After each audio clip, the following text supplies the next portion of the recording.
Happy day, soul tribe, sinners, and other little freaks of nature. How's it all going? What a beautiful day. Jake and I did some running around. That's why my hair is all kinky and funky. We took the bus down, grabbed a coffee, went to the mall, grabbed a couple things we needed, and we had just missed the bus. And it was raining, but it wasn't pouring. And I looked at Jake and I said, "Do you want to just walk home?" He had an umbrella. I said, "Put that thing away. It's just sprinkling out. It's nice to walk in the rain. It's all fresh." So he's like, "Yeah, let's do it." So it's about a 45-minute walk and, you know, take a walk home, right? And it was so refreshing and so renewing. And we were discussing about the lesson I had taught him at A&W about being aware of your environment. So it was about 2:30 in the morning. I heard my buddy upstairs tinkering around with frequencies, and I didn't like the one frequency he was playing around with. And I called him and I said, what frequency are you playing up there?" "Oh, come up, come up." He thought I liked it. I said, "I hate that shit." My teeth were jingling. I'm like, "I don't like that frequency, whatever that was." Like, "I thought you were mad at me and doing frequency warfare on me or something." Just kidding. So, we decided to have like 3 cups of coffee, like 2 in the morning. Well, no, we hung out for a few hours. I think I came down just before 6, having really deep conversations. So I looked at him and I said, everything is such a simple solve. Why do we complicate our shit? And then I touched base on the conversation we had had at A&W because he was the friend that we had lunch with. And he's like, "Why, you always right?" And he's like, "You're the only person that can really make me cry or think about things." And so I expanded that thought, and I'm just telling you what him and I talked about, because then I ended up explaining that to Jacob, because like I said, every day with my son is Earth School. And I realized there was an expansion on, the drink at A&W about being aware of your environment, and if people need something, you can help them, right? And then I was telling Jake about the video I made about, hey, you know what? You brought your kids into this world. If they're delinquents, fix it. They're your responsibility, nobody else's. So my friend and I were talking, and I said, "It's so simple. Everything's so simple." And he goes, "What do you mean?" I said, "You know how we could clean up homelessness basically overnight?" I said, "Everybody is an auntie.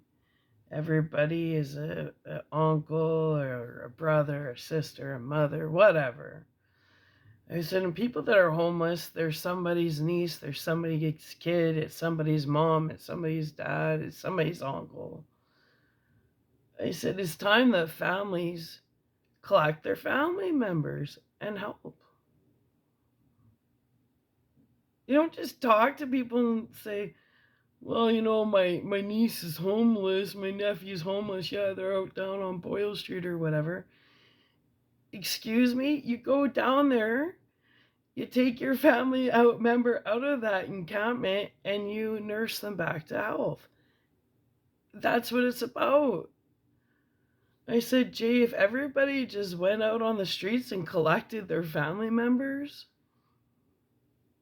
that would solve the homelessness problem." And then he got all technical. He's like, "Well, there's always, there's some people that just don't have families." I said, "Okay, Jay." He's he's like, "Well, like the 2%. I said, "But I'm talking about the 98% that do." And most people that are homeless, they do have some family member that isn't homeless. what is going on in this world? How are people able to sleep at night knowing that they have a niece or a nephew or a child or a parent living on the street?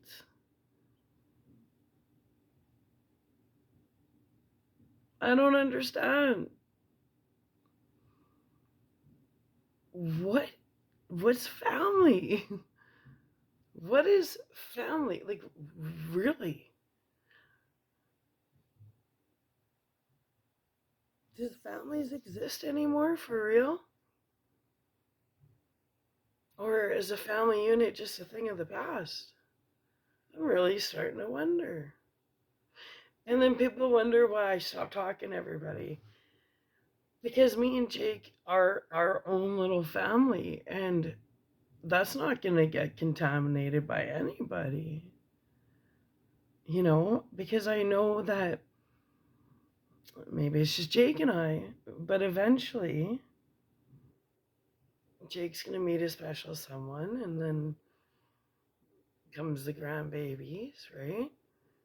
So me and Jake are going just from the two of us because we believe in the family unit. We believe in the future. We're excited to be healing our bloodline.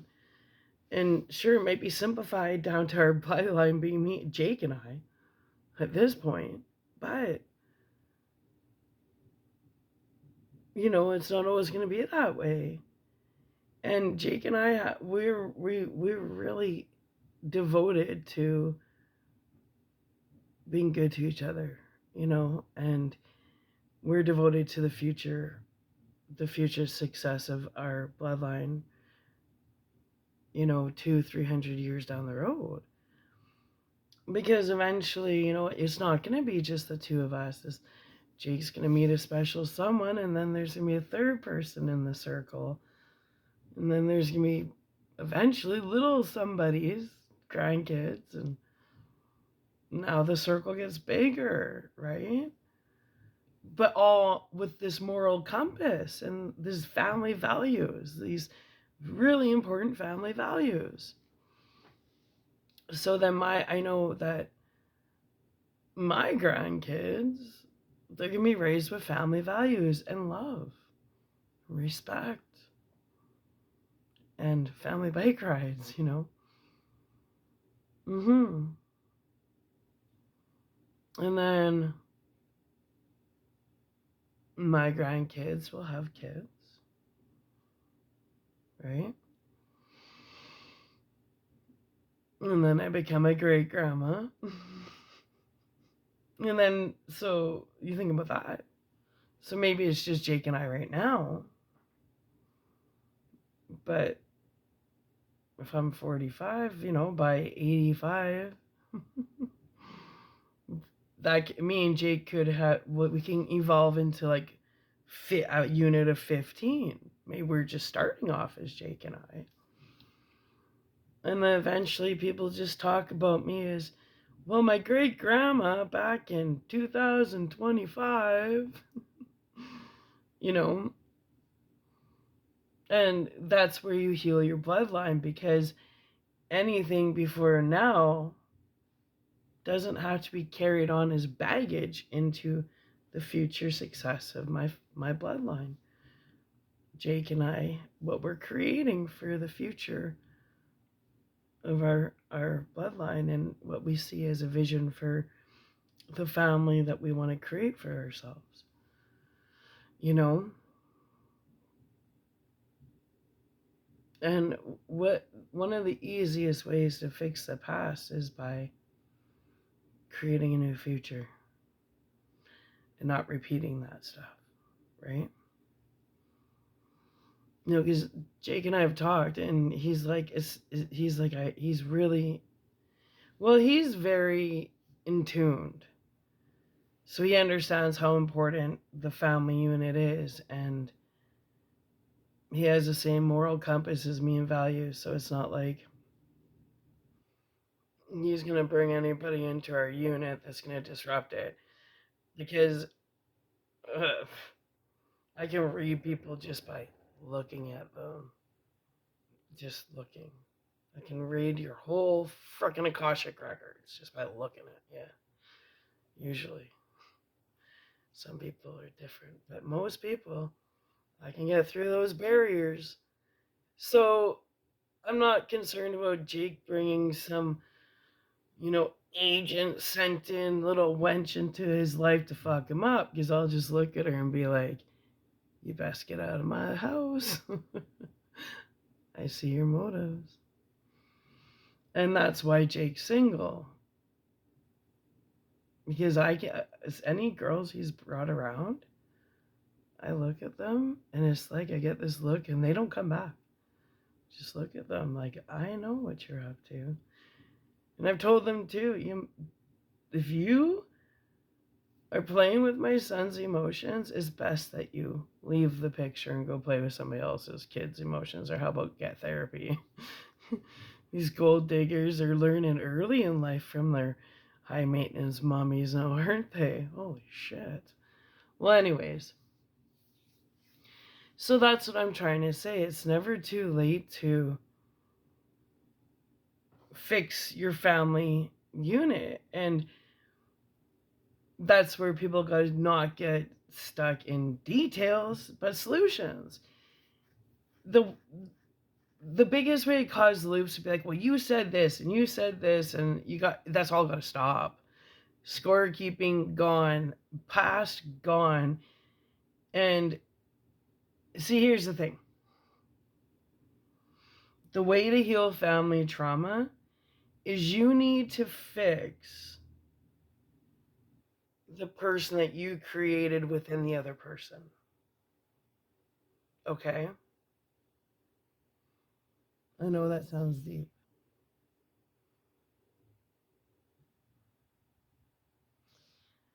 Somewhere along the lines, if there's friction with people, you've created that character in that person on how they respond to you, on how they think about you, la da da da da. That's why I think that mental health is so behind when it comes to intelligence, because my brain sees it a lot differently.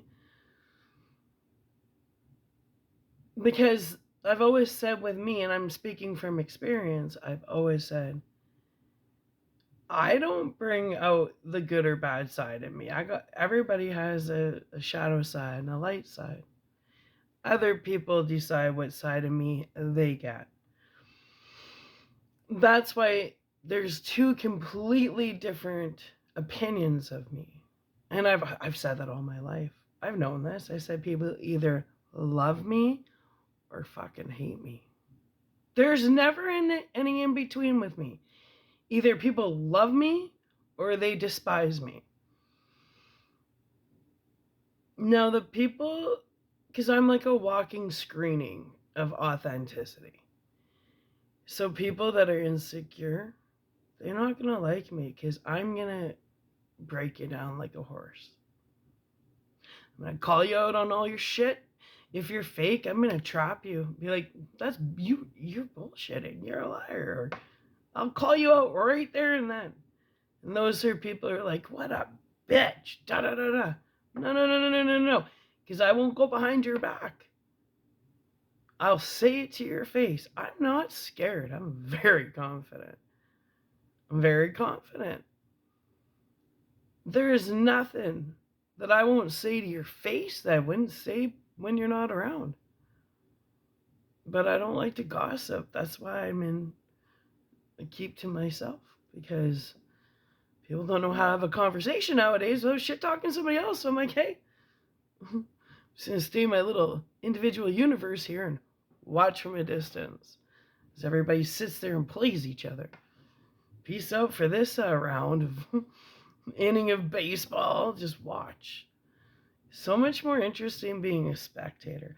It's funny. I used to be known for someone that talk, and that was a weapon of mine. Because I talked about everything, but nothing that really mattered. So it kind of tricked people, I guess, not on purpose, but people's belief systems become their own reality. I don't influence that. But because I talk so much, everybody assumed that I would I had no hidden. There was nothing up here. Because she must be telling everything, like every time. I talked a lot about nothing. And this stuff all my life that's been really sacred to me, I don't tell a fucking soul. That's between me and the Lord, our Creator. And that's why I guess people just took me as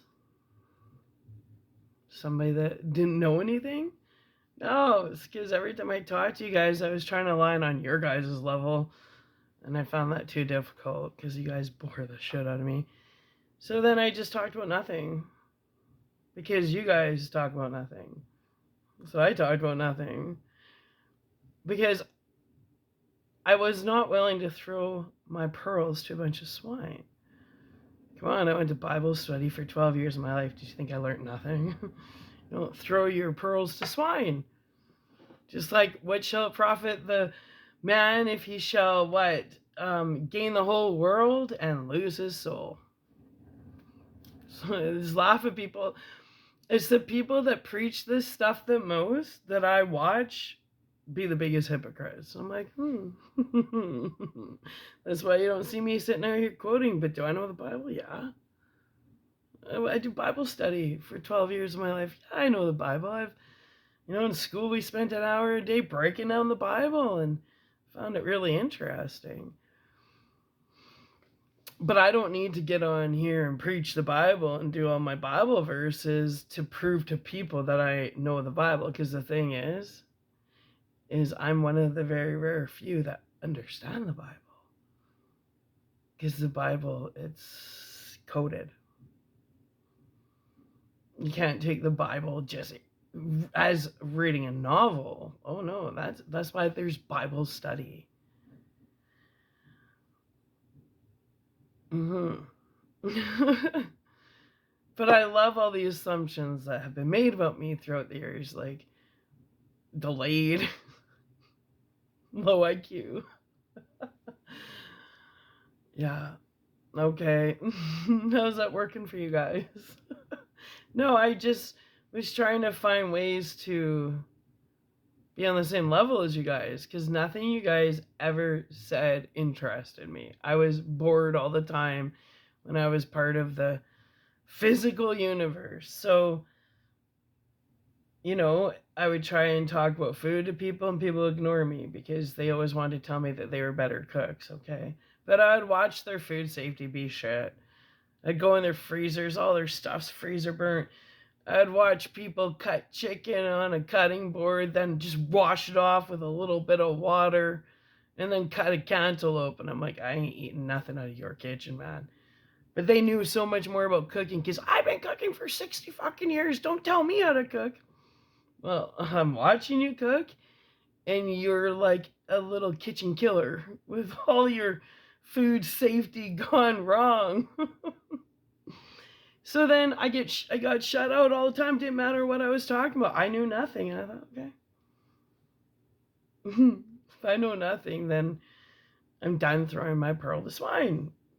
Done. How's it working, right? So then I go and I just get into my studies, my own little world, and leave me alone. If I know nothing, if I'm such a mental moron, then leave me alone. I'm gonna go do my own thing.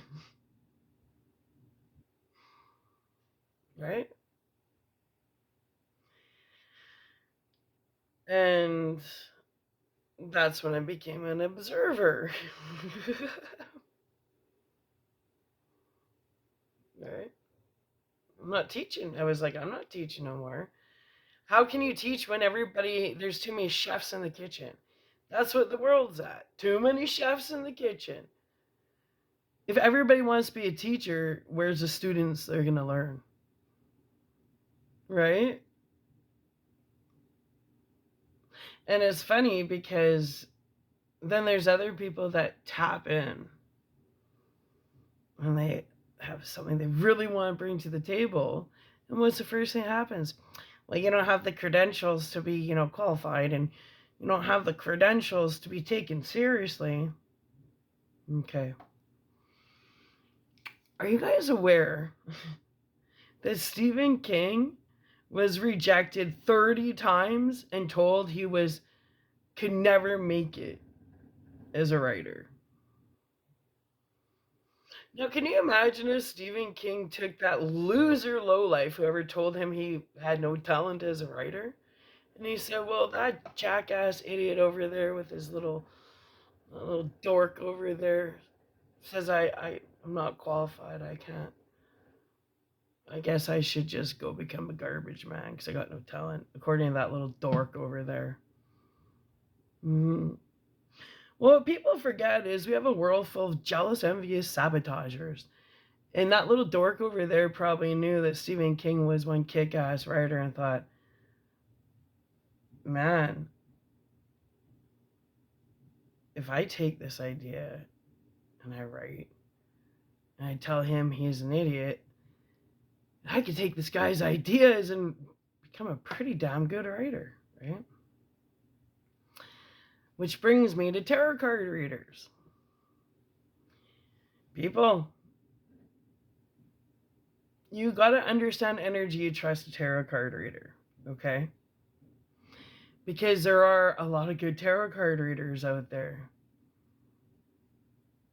But you gotta make sure you trust them. Because if they tap into your future, they can steal it and tell you a total lie, so they can steer you in a completely different direction and then steal what they saw in your reading. Right? And that's why I'm going to encourage everybody. I love the readers on YouTube because they're general reads and you use your discernment.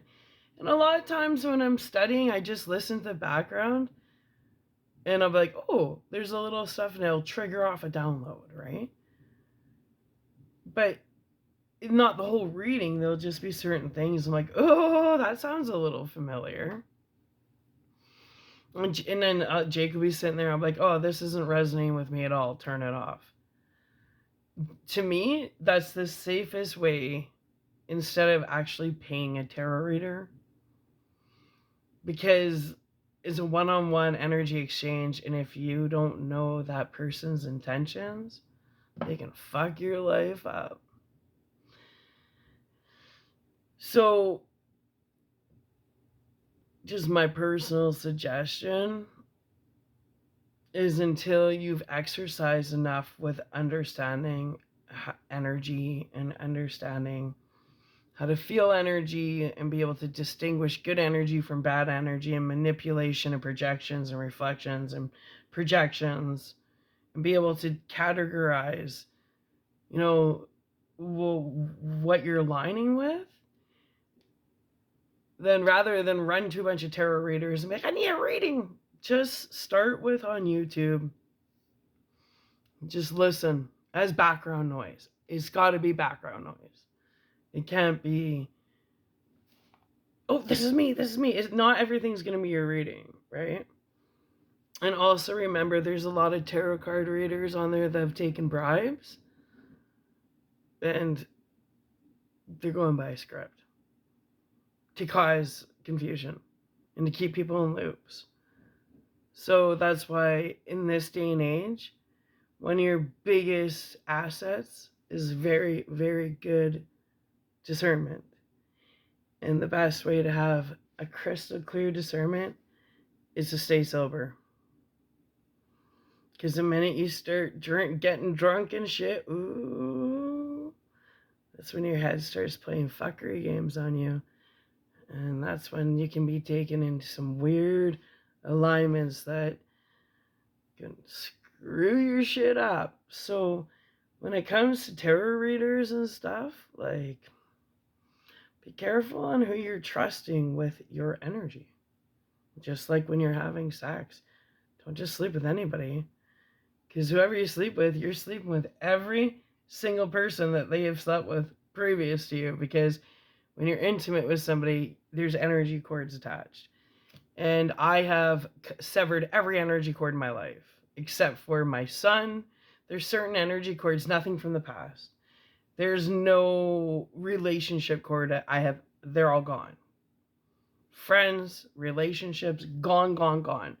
They will never be reconnected. Never. No. Now, astral relationships or people I've met energetically, that's different. But as for physical friends, relationships, all the coworkers, all that shit, they're gone. That's a whole other lifetime. Woo! Completely different. They're in a whole different, what's the word? Reality. I cut those cords. Totally different timeline, right?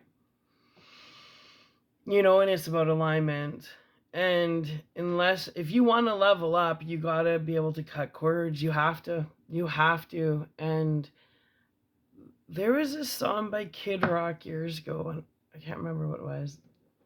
I remember it was about, there was a line in it that was kind of like, say the relationship didn't work out, but he was just thankful for the time they had together. But people just don't know how to be thankful for time people give of their life. They're like, no, I want it all. Well, we're all spiritual beings having a human experience. So when an experience comes to an end, you gotta let it go humbly and be thankful for the experience. Because if you love that experience so much, why are you holding on to it? Because another great grand experience is waiting for you to experience. And then if you keep pushing to relive a past experience, you're just creating that loop. And that's why the universal law of detachment is so important. When it's time to detach, it's time to detach. Because whether it's a friend, a family member, or a spouse, or a relationship, there comes a point where you've learned everything you need to learn from each other, and there's the fork in the road where it's time to go. See ya, it was great. And I have a rule usually. If I've been intimate with people, I don't stay in touch. No. That's too heavy of energy. When it's over, whether it's a friendship, a relationship, whatever, when it's over, it's over. See ya. If I hit a point where I'm pushed to the point of no return, it's over. I don't care if it's family, friends, whatever. Doesn't mean I don't love people from a distance. It means the physical interaction, over. Not hanging out again. Never. Not being intimate again. Never. Not having Christmas dinner with you again. Ever.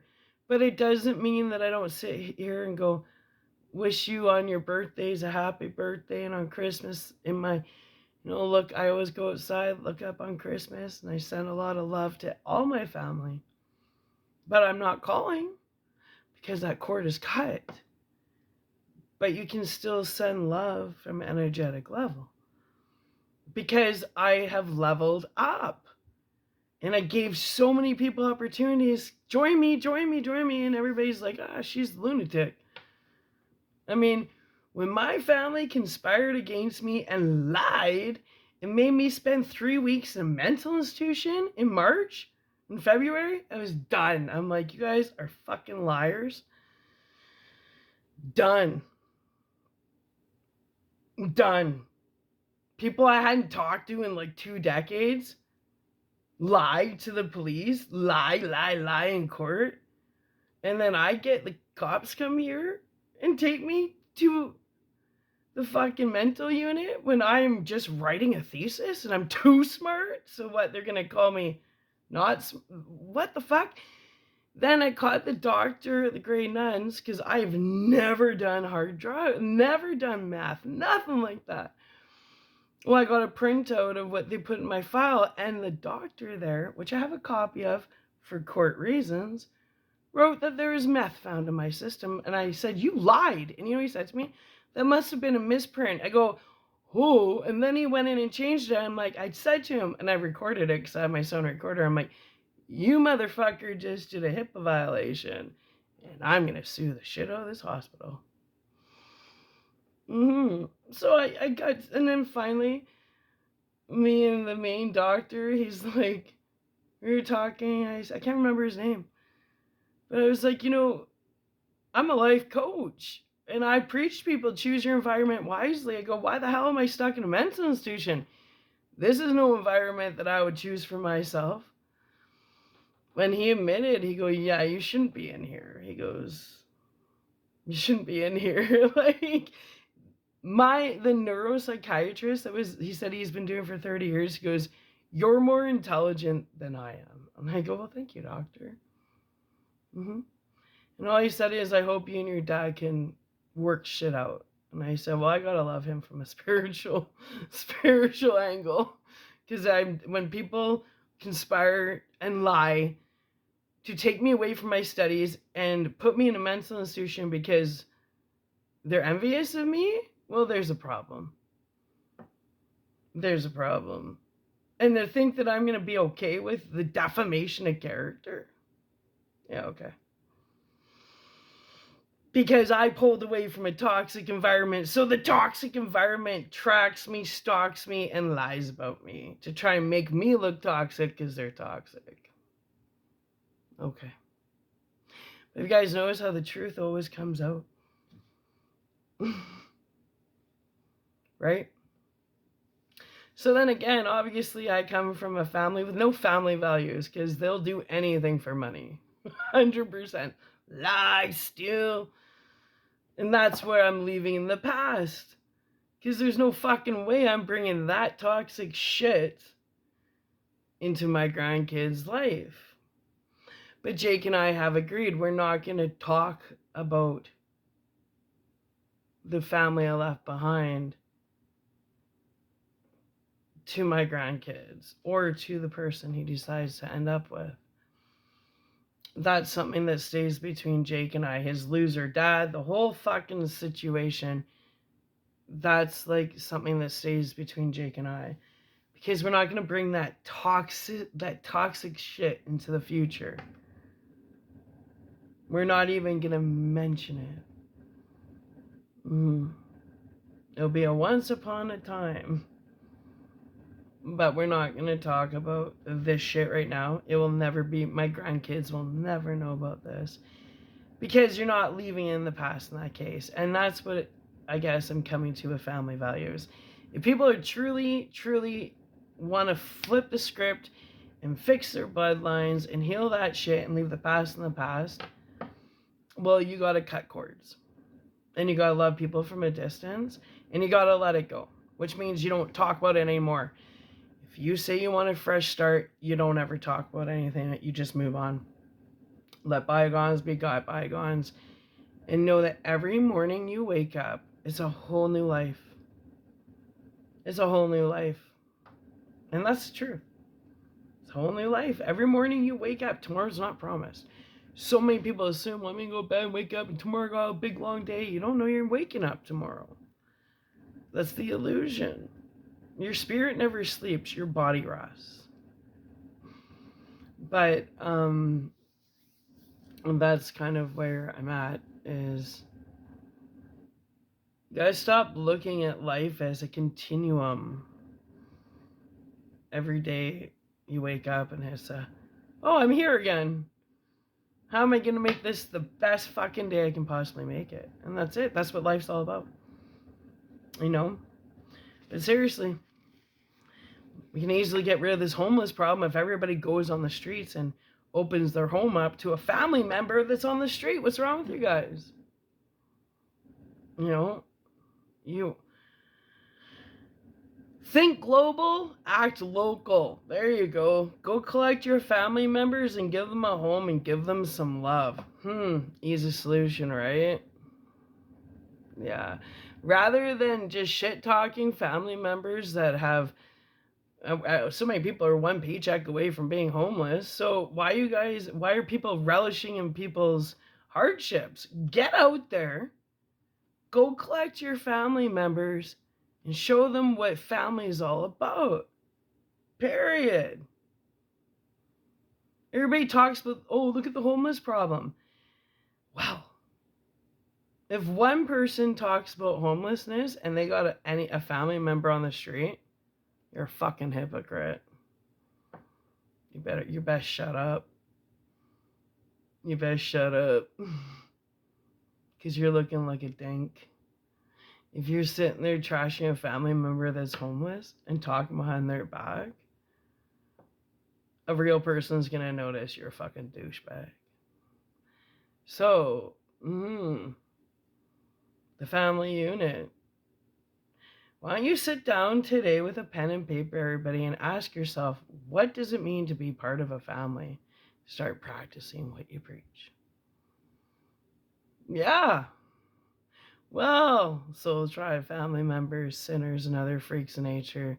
Hope that resonated with at least one or two people. All right. Love ya. Bye.